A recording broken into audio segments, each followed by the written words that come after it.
రాజధాని అమరావతి పునర్ప్రారంభానికి రంగం సిద్ధమైంది. రాష్ట్రంలోని వివిధ జిల్లాల నుంచి ప్రజలు రాజధాని ప్రాంతానికి చేరుకుంటున్నారు. సభా వేదిక వద్ద ఏర్పాటు చేసిన శిల్పాలు ప్రత్యేక ఆకర్షణగా నిలిచాయి.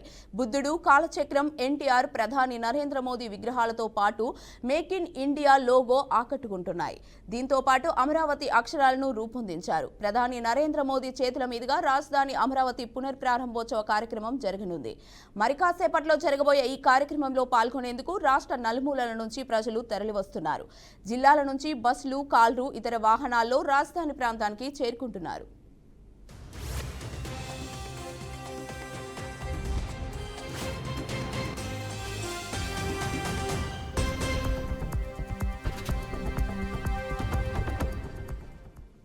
పెద్ద ఎత్తున ప్రజలు తరలి వస్తుండటంతో సందడి వాతావరణం నెలకొంది. రాజధాని పరిధిలోని తుళ్లూరులో రైతులు, మహిళలు ర్యాలీ నిర్వహించారు. రాజధాని అమరావతి పునర్ప్రారంభానికి ప్రధాని మోదీ రాకపై రాజధాని రైతులు హర్షం వ్యక్తం చేస్తున్నారు. ఇక అమరావతిలో ప్రధాని మోదీ పలు అభివృద్ధి పనులకు శంకుస్థాపన చేయనున్నారు. శాశ్వత హైకోర్టు సెక్రటరియట్తో పాటు పలు నిర్మాణాలు, అదేవిధంగా ఎమ్మెల్యేలు, మంత్రులు, అధికారుల గృహ సముదాయాలు, DRDO, DPIIT, NHAI తదితర ప్రాజెక్టులకు ప్రధాని శంకుస్థాపన చేస్తారు. అలాగనే వర్చువల్ పద్ధతిలో పలు ప్రాజెక్టులకు భూమి పూజ చేయనున్నారు. పలు జాతీయ రహదారుల పనులను ప్రారంభించనున్నారు.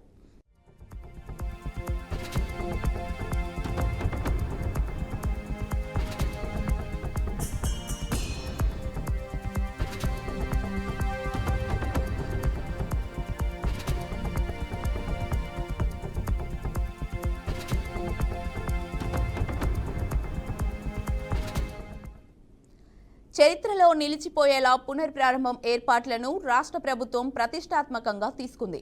తొలి నుంచి మంత్రి నారాయణ ఏర్పాట్లను పరిశీలించారు. రాష్ట్రం నలుమూలల నుంచి 5 లక్షల మంది హాజరయ్యేలా విస్తృత ఏర్పాట్లు చేశారు. ప్రజలను కార్యక్రమ ప్రాంగణానికి తరలించేందుకు 3,531 RTC బస్సులు, 4,050 ప్రైవేట్ వాహనాలు సిద్ధం చేశారు. సభకు వచ్చే ప్రజలకు ఎలాంటి ఇబ్బందులకు గురికాకుండా వారి కోసం ఆహారం, త్రాగునీరుని ప్రభుత్వం ఏర్పాట్లు చేసింది. అమరావతి రాజధాని పునఃప్రారంభానికి సూచికగా ప్రధాని మోదీ ఫైలాన్ను ఆవిష్కరించనున్నారు.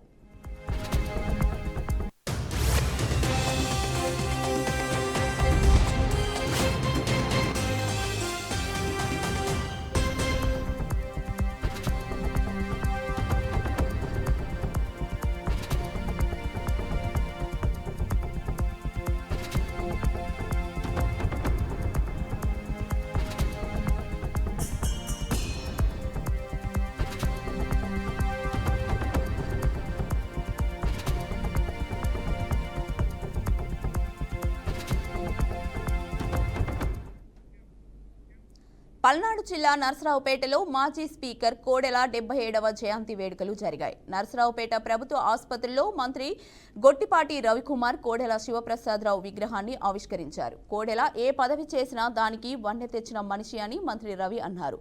జగన్మోహన్ రెడ్డి చేసిన కుట్రలో కోడెల బలయ్యారని, మంచి వ్యక్తిపై పదే పదే లేనిపోని తప్పుడు నిందలు వేశారని అన్నారు.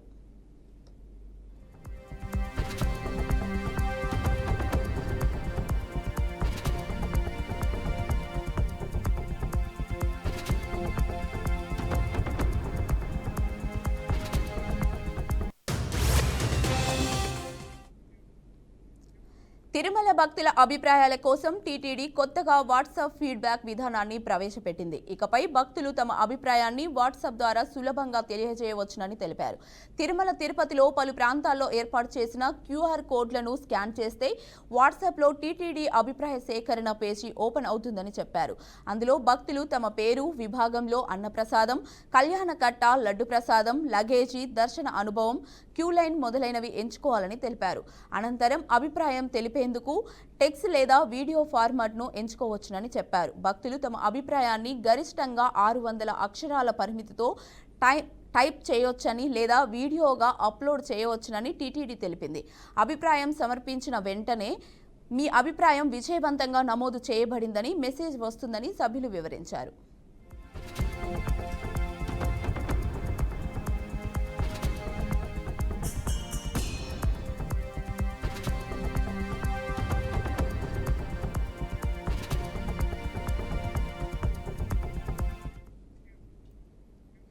ఏపీ లిక్కర్ కుంభకోణం కేసు దర్యాప్తును సిట్ అధికారులు ముమ్మరం చేశారు. ఈ కేసులో ప్రధాన నిందితుడు రాజ్ కేశిరెడ్డితో పాటు మరో ఇద్దరిని ఇప్పటికే అరెస్టు చేశారు.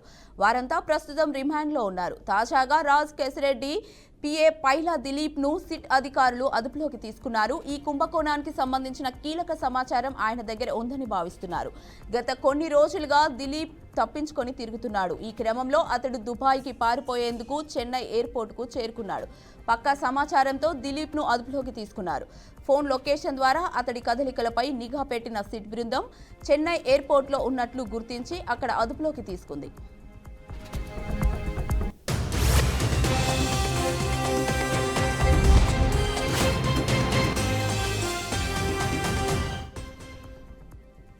మొత్తం లిక్కర్ స్కామ్ పై సిట్ విచారణలో జోరు పెంచింది. 3,200 కోట్లకు పైగా స్కామ్ జరిగినట్లుగా ఇప్పటికే పోలీసులు కేసు నమోదు చేశారు. ఇందులో వ్యక్తులతో పాటు సంస్థల పాత్ర కూడా ఉన్నట్లు గుర్తించి మొత్తం 29 మంది మీద ఎఫ్ఐఆర్ రిజిస్టర్ చేశారు. కేసుకు సంబంధించి వైసీపీ ప్రభుత్వంలో కీలకంగా వ్యవహరించిన ఎంపీ మిథున్ రెడ్డి, మాజీ ఎంపీ విజయసాయి రెడ్డిలను కూడా సిట్ విచారించింది. మొత్తం ఈ కేసులో కీలక పాత్రధారిగా కసిరెడ్డి రాజశేఖర్ రెడ్డిని గుర్తించి కేసులో A1గా చేర్చింది సిట్.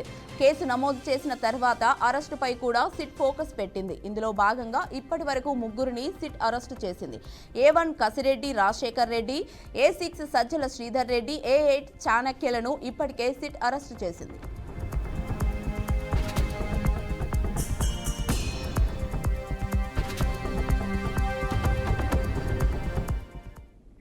మహబూబాబాద్ జిల్లా గూడూరు చెరువులో అనుమానాస్పద స్థితిలో బాలుడి మృతదేహం లభ్యమైంది. గమనించిన స్థానికులు పోలీసులకు సమాచారం ఇచ్చారు. ఘటనా స్థలానికి చేరుకున్న పోలీసులు కేసు నమోదు చేసి దర్యాప్తు చేపట్టారు. పోస్టుమార్టం నిమిత్తం మృతదేహాన్ని ఆసుపత్రికి తరలించారు. బాలుడు లక్ష్మణ్ తాండాకు చెందిన వాంకుడోద్ జాన్ పాల్ గా గుర్తించారు. 2 రోజుల క్రితం బాలుడు అదృష్టమయ్యాడని పోలీసులు వెల్లడించారు.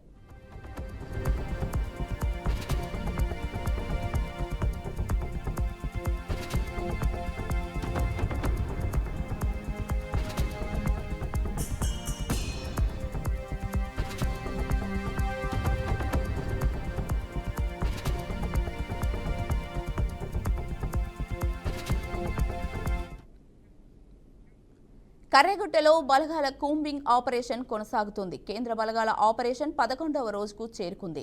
నంబి, గల్గం, పూజారి కాంకేర్, గుంజప్తి ప్రాంతాల్లో బాంబుల మోత మోగుతోంది. ఐఈడీలను వెతికిస్తూ కర్రెగుట్టతో పాటు పక్కనే ఉన్న మిగతా గుట్టలను బలగాలు ఆధీనంలోకి తెచ్చుకున్నారు. మావోయిస్టుల బాధిత కుటుంబాలు ఛత్తీస్గఢ్ సీఎం విష్ణుదేవ్ సాయిని కలిశారు. ఆపరేషన్ ఖగారులో తమ ప్రాంతాన్ని నక్సల్ రహిత ప్రాంతంగా మార్చాలని సీఎంతో విజ్ఞప్తి చేశారు. మావోయిస్టులు శాంతి చర్చలకు పిలుపునిస్తున్న తరుణంలో బాధిత కుటుంబాలని పలువురు సీఎంను కలవడం చర్చనీయాంశంగా మారింది.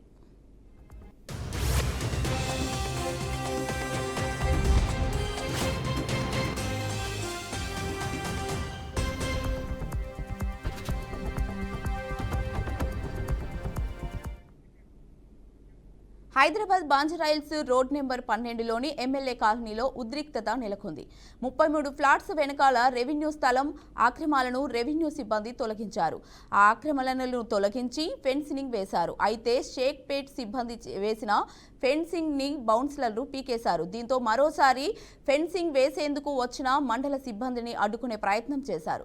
ఈ భూముల విలువ సుమారు 200 కోట్ల రూపాయలకు పైగా ఉంటుందని అధికారులు తెలిపారు. ఆక్రమణలు అడ్డుకునేందుకు వెళ్లిన రెవెన్యూ సిబ్బంది మీద ప్రైవేట్ సెక్యూరిటీతో దౌర్జన్యం చేశారు.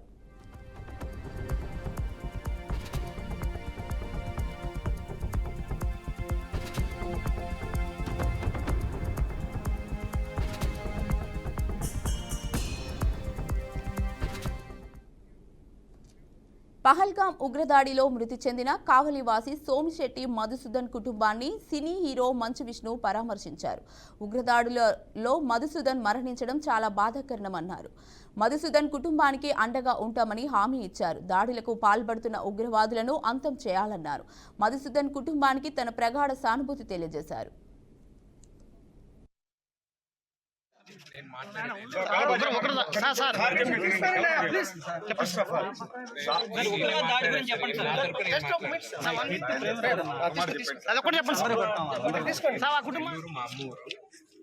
వచ్చాను.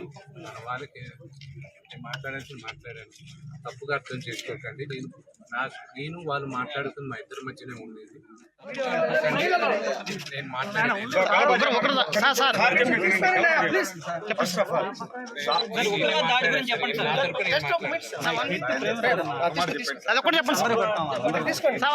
మా అమ్మ ఊరు. వచ్చాను. మన వాళ్ళకి నేను మాట్లాడాను. తప్పుగా అర్థం చేసుకోకండి. నేను వాళ్ళు మాట్లాడుతున్న నల్గొండ జిల్లా మిర్యాలగూడలో విషాదం చోటు చేసుకుంది. ప్రైవేట్ ఆసుపత్రిలో చికిత్స పొందుతూ 7 నెలల చిన్నారి మృతి చెందింది. దీంతో పాప తల్లిదండ్రులు కన్నీరు మున్నూరుగా విలపించారు. వైద్యుల నిర్లక్ష్యం కారణంగానే తమ కూతురు మృతి చెందిందని ఆరోపించారు. చిన్నారి బంధువులు ఆసుపత్రి ఎదుట ఆందోళనకు దిగారు. వైద్యులను కఠినంగా శిక్షించాలని పోలీసులకు ఫిర్యాదు చేశారు.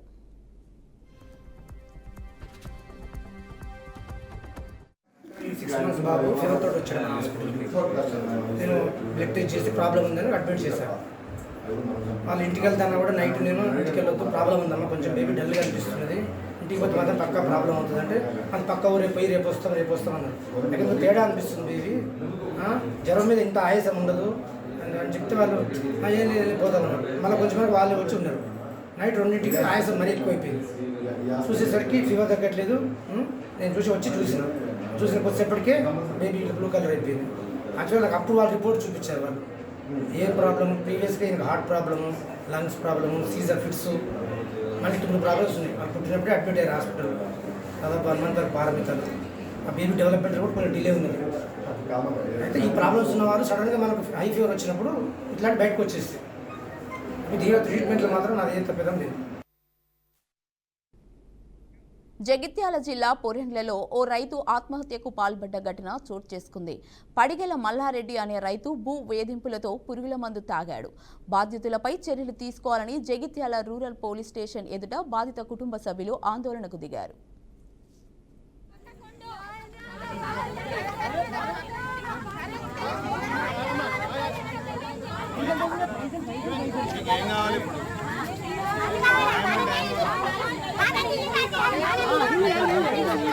సిఐ గారికి కానీ ఎస్ఐ గారికి గత 2 నెలల నుంచి 3 పిటిషన్లు ఇవ్వడం జరిగింది. సిఐ ఎస్ఐ మాత్రం పట్టించుకోవడం లేదు. ఈ విషయంలో ఎంత చేసిన పట్టించుకోవడం వల్ల వాడు సూసైడ్ చేసుకోవడం జరిగింది. నిన్న కూడా ప్రతిమలా కూడా కాంప్లైంట్ ఇవ్వమంటే ఇచ్చినాము. దాని కూడా ఇంతవరకు ఎఫ్ఐఆర్ చేయాలి, అరెస్ట్ చేయట్లేదు. వీళ్ళు ఏం చేస్తారో మాకు అర్థం లేదు. ఏమన్నా అంటే మేము ఎంక్వైరీ చేస్తూ ఉంటారు. 3-4 రోజుల తర్వాత కేసు నీరు గారిన తర్వాత వీళ్ళు చేసేది ఏం లేదు. పోలీసుల దగ్గర కూడా మాకు నమ్మకం లేదు. ఇవాడు మా అల్లుడు, వాళ్ళ సొంత అల్లుడు, ఆ మెయిన్ అల్లుడు, వీళ్ళు మాత్రం బతకలేడు, వీళ్ళు పట్టించుకోలేదు. ఒకవేళ వచ్చినా మా ఏమైనా విషయస్ ల్యాండ్ విషయాల కాడికి వచ్చినా కానీ మా ల్యాండ్ పేపర్స్ తీసుకొని చూడలేదు. ఒకవేళ ఇక్కడికి తీసుకొచ్చినా కూడా చెత్త పేపర్లో వారిసిండ్లు కావచ్చు, మేము ఇచ్చినా కూడా ఇప్పుడు ఇవ్వలే అంటున్నారు కంప్లైంట్లు కూడా. అది ఏందో ఇది పోలీసులు వీళ్ళు ఎవరు ఫోన్ చేసి నడిపిస్తున్నారు, వీళ్ళు ఓలతో అర్థం ఏం కాదు. పంచాయతీ ల్యాండ్ విషయాల మా మామని బెదిరించారు. వాళ్ళది వాళ్ళు అమ్ముకొని వీళ్ళది కూడా వాళ్ళే అని బెదిరిస్తే ఏమి చేయలేని స్థితిలో ఒక్కడు ఇట్లా మీ బామ్మర్ది మందు తాగిన అన్న తర్వాత ఏడికి తీసుకెళ్తున్నట్టే శ్రీధ హాస్పిటల్ కాదు. శ్రీధ హాస్పిటల్ తీసుకున్న తర్వాత డాక్టర్ వచ్చిండు, మొత్తం కనిపించిండు. ఇది సీరియస్గా ఉన్నది, తీసుకోపోయి మీరు కర్నూలు అని చెప్పిండు. తర్వాత కర్నూలు తీసుకుపోయిన తర్వాత కానిస్టేబుల్ సార్ వచ్చిండు, వాంగ్మూలం తీసుకున్నాడు. అయితే మొత్తానికి మాట్లాడస్తలేదు. ఏమైందంటే భూమి గురించి గొడవ అంటే దేనికోసం అని అంటే వాళ్ళు భయపట్టిస్తారు. నాకు ఇలా సంఘంలో ఉండే నన్ను కొడతాడని చెప్పి నేను మందు తాగినా అని అంటే ఓలోళ్ళ పేర్లు అంటే 3 పేర్లు చెప్పిండు. భీమరెడ్డి కొడుకు అని చెప్పిండు ఒకటి, తర్వాత గంగారెడ్డి, ఇంకోటి రాజరెడ్డి, ఇలా 3 పేర్లు చెప్పిండు. ఇక పడిగల ఇలా 3 పేర్లు చెప్పిండు. సరే సార్ మరి అయిపోయింది ఇక మరి ఇది అని అప్పటికి నోటికి అయిపోయింది. తర్వాత మేడం వచ్చింది. మేడం వచ్చే వరకు అతని పరిస్థితి మంచిగా లేదు. డాక్టర్ కొట్టి లేపిండు. లేపంటే నీ పేరేంటిదంటే ఒకడే మల్లారెడ్డి అని చెప్పిండు అంతే. తర్వాత ఏం చెప్పలేడు. తర్వాత గంట వరకు అనిపోయాడు. మేడం వచ్చి నాకు ఏం చెప్పలేదని మేడం పోయింది. ఇక సారేమో మొత్తానికి మా ఎంబడినే ఉన్నాడు. రాయకల్ రావాల్సిన అవసరం లేదు. కానిస్టేబుల్ మా ఎంబడి అంబులెన్స్లో ఫోన్ వచ్చినా కానీ వాళ్ళు ఏంటి దాని డిపార్ట్మెంట్ నుంచి ఫోన్లు వస్తున్నాయి. ఎక్కడికి వచ్చారు అంటే సార్ మొత్తం చెప్తుండు ఫాలోఅప్. గీడికి వచ్చినాం. అది మేము అనుకునేది ఏంటంటే పరిస్థితికి ఉన్నది, పట్టించుకుంటున్నారు. నిన్న ఇక్కడ తీసుకొచ్చి చేద్దామని మేము అనుకున్నాం. ఇది లీక్ అయిపోయింది. ఇది జరిగిన విషయం. ఇక ఇది సార్ ఉన్నాడు కదా ఎస్ఐ, వీళ్ళు మా వాళ్ళు ప్రతిసారి వచ్చినప్పుడు ఇలా పట్టించుకుని లేదు. మీరు ఓడమ్మా అని వాళ్ళ ఏమో కాయలు తీసుకోవాలా, ఇలా తీసుకుని లేదు. ఇలా పిచ్చోళ్ళని చేసి తిప్పిపించండి. ఇది సరే ఇప్పుడు అక్కడికి వచ్చినప్పుడు అయితే మరి వాళ్ళ దగ్గర కాగితాలు లేవు, వీళ్ళ దగ్గర ఉన్నాయి. అమ్మ మీరు కోర్టుతో కూర్చున్నాడు అని చెప్పొచ్చు కదా, అట్లా కూడా చెప్పలే.